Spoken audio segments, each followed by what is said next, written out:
जय श्री कृष्णा। आप सभी को वैशाख मास की मोहिनी एकादशी की ढेरों शुभकामनाएं। प्रिय भक्तों, आज मोहिनी एकादशी का व्रत किया जा रहा है।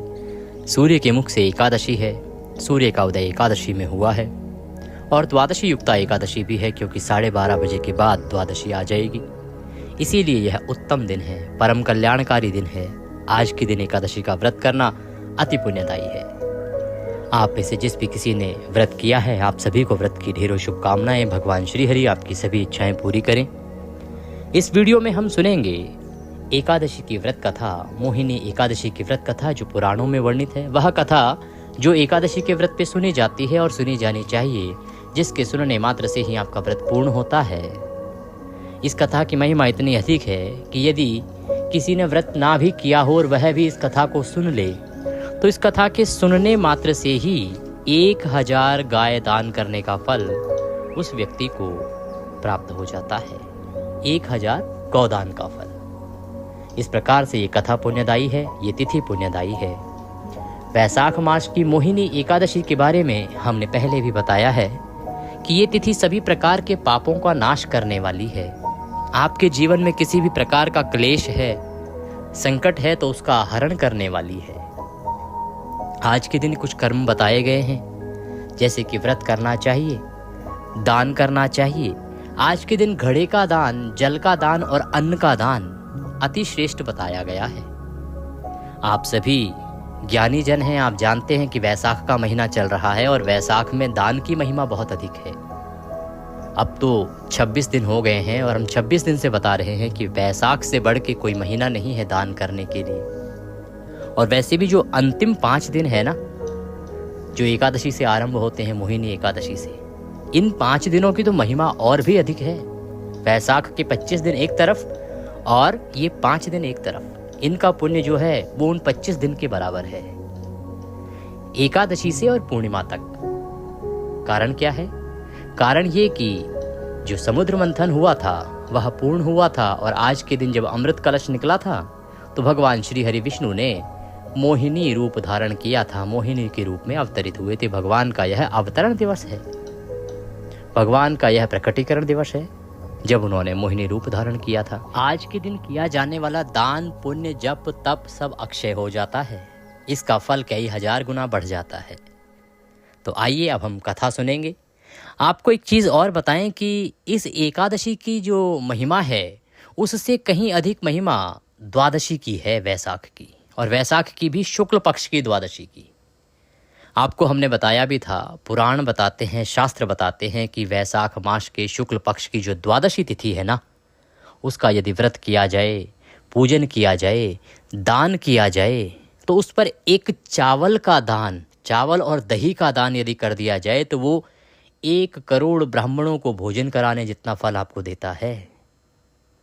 विस्तृत यहाँ आपसे नहीं बता पाएंगे क्योंकि अभी हमें कथा आरंभ करनी है। आपने यदि वह वीडियो नहीं देखा है तो अवश्य देखिएगा, हम यहाँ उसको टैग भी कर देंगे आपके लिए, और आप हमारे चैनल पर उसको अवश्य देखिएगा, उससे आप महिमा जान पाएंगे। यदि आप द्वादशी का व्रत ना कर पाए ना तो कोई बात नहीं, केवल वो 2-3 दान हैं उनको कर लीजिएगा। बहुत छोटे छोटे दान हैं, बस उनकी विधि बताई गई है कि कैसे वो दान करने हैं।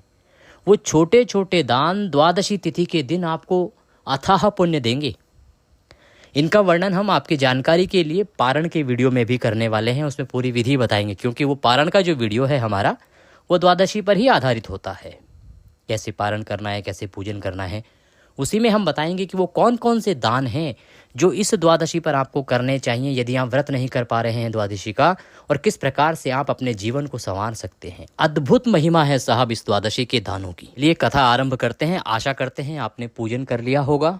पूजन करने के साथ ही आपने आज के दिन यमराज को 1 लोटा जल अवश्य अर्पित करना था। बाकी कुछ करें या ना करें, आप बाकी तुलसी को जल देते हो, पीपल को जल देते हो या सूर्यदेव को जल देते हो, वो दें या ना दें, परंतु यदि आपने अभी तक यमराज को जल नहीं दिया है ना, तो वो अवश्य दीजिएगा।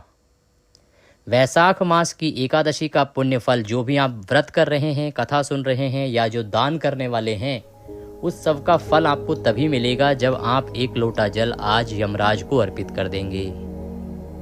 इसके बारे में आगे वृतांत सुनाएंगे आपको। अभी हम कथा आरंभ करते हैं। आप सभी एकाग्रचित होकर बैठ जाएं और कथा सुनना आरंभ करें। अगर आपने अभी तक वीडियो को लाइक नहीं किया है तो आपसे प्रार्थना है कि भगवान की कथा का यह वीडियो है, कृपया इसे एक बार लाइक अवश्य कर दीजिए और अपने व्रत की सफलता के लिए तथा मनोवांछित फल प्राप्त करने के लिए कमेंट बॉक्स में अवश्य लिखिएगा ओम नारायणाय नमः। ये वैशाख का मूल मंत्र भी है, इसे जितना लिखेंगे उतना पाएंगे। भगवान कहते हैं कि वैशाख मास में इस मंत्र की महिमा अद्भुत है। ये जितना बोला जाता है, जितना लिखा जाता है, उतना ही मनुष्य का कल्याण करता है। तो अवश्य ही लिखिए ओम नारायणाय नमः।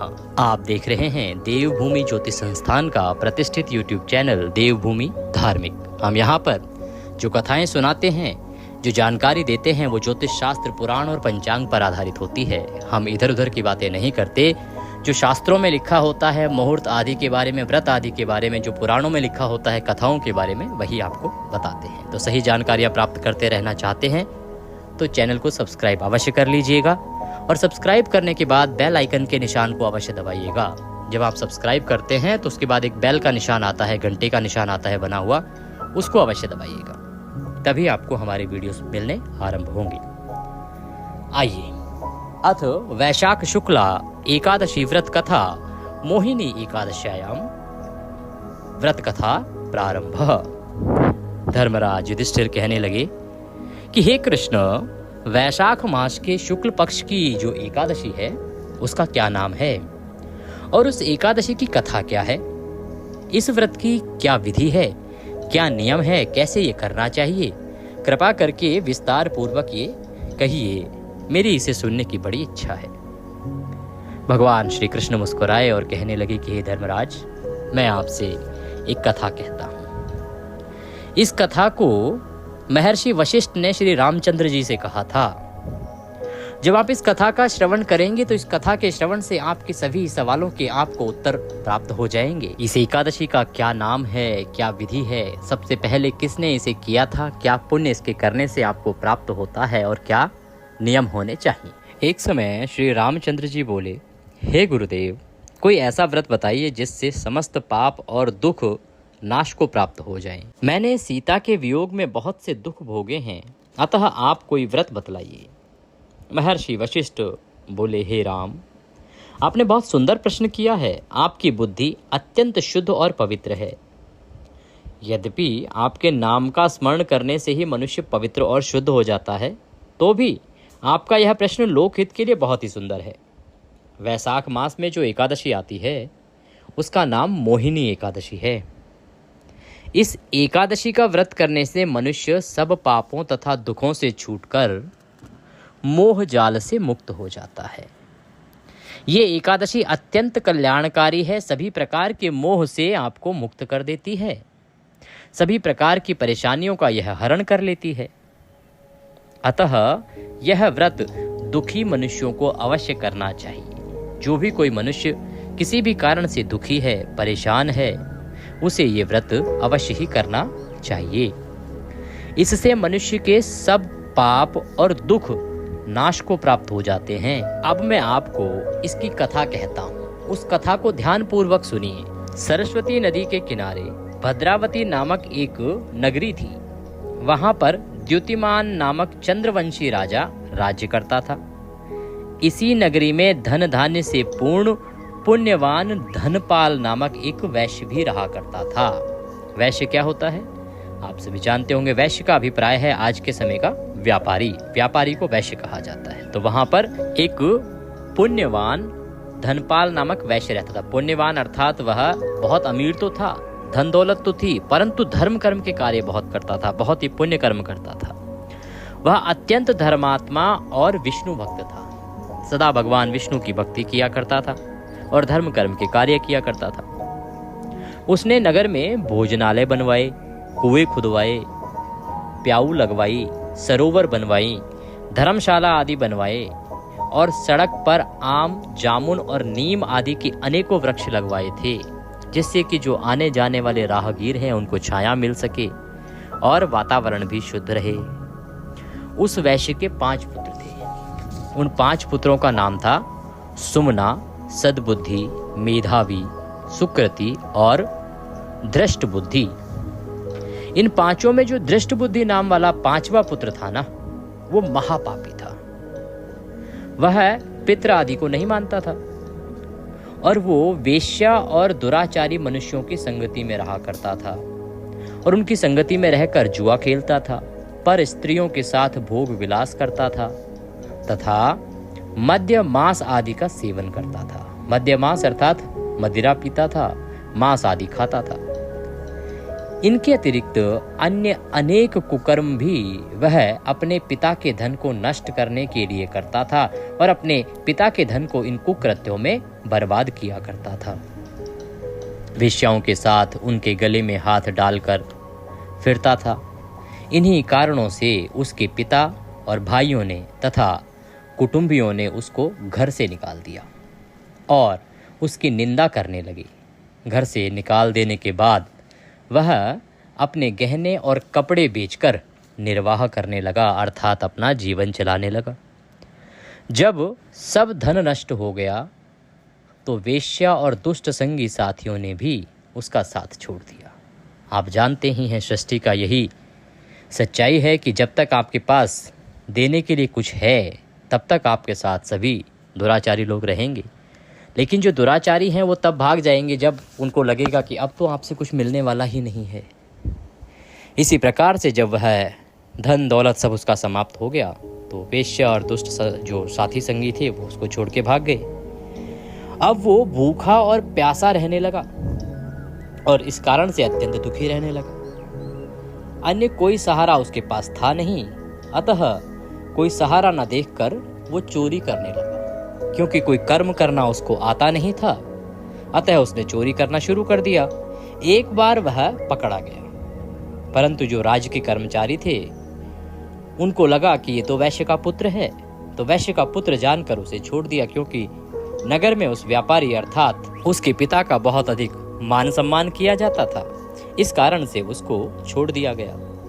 मगर कुछ दिन बाद दोबारा वह फिर चोरी में पकड़ा गया, तो उन्होंने राजा के सामने उसे उपस्थित कर दिया। राजा ने उसे कारागार में बंद कर दिया। कारागार में राजा ने उसको बहुत दुख दिया, बहुत सारी यातनाएं दी और अंत में कहा कि तू मेरी नगरी से निकल जा। वह तुरंत ही नगरी से निकाल दिया गया। नगरी से निकलकर वह वन में चला गया और वन में पशु पक्षियों को मारकर खाने लगा।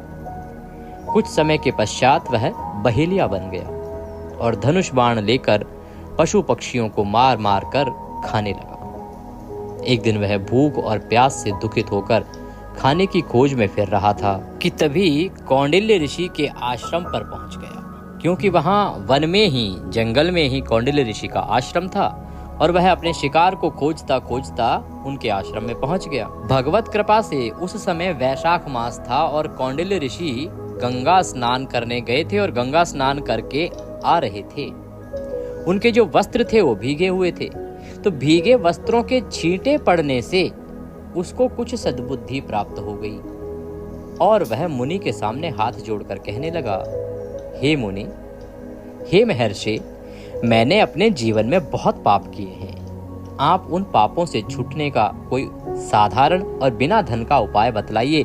मैं उनसे छुटकारा पाना चाहता हूँ। मैंने अपने जीवन में अनेकों पाप कर्म किए हैं। अपने पिता के धन को यूं ही बर्बाद किया है, व्यर्थ गवाया है, अनेकों महिलाओं के साथ दुर्व्यवहार किया है।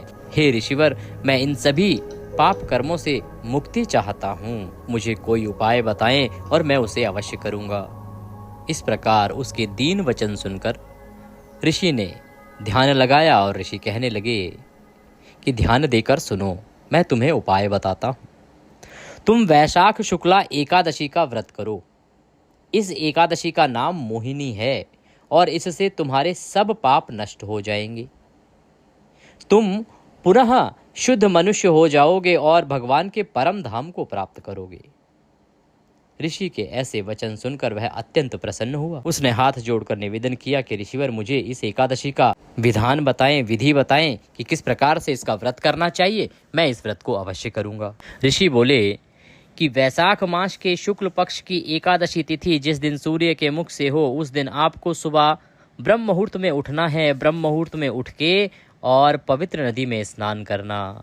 पवित्र नदी में स्नान करके भगवान श्री हरि विष्णु की पूजा करना, यमराज को एक लोटा जल अवश्य अर्पित करना, विधि विधान से नियमों से दिन को व्यतीत करना, मन को शुद्ध रखना, आचरण को शुद्ध रखना, किसी का नुकसान नहीं करना, किसी पशु पक्षी पौधे आदि को किसी प्रकार की क्षति न पहुंचाते हुए दिन को व्यतीत करना, सायंकाल को कीर्तन करना, रात्रि को जागरण करना और द्वादशी को के अनुसार सुबह ब्रह्म मुहूर्त में उठ के स्नान आदि करके पूजन करके एकादशी व्रत का पालन करना।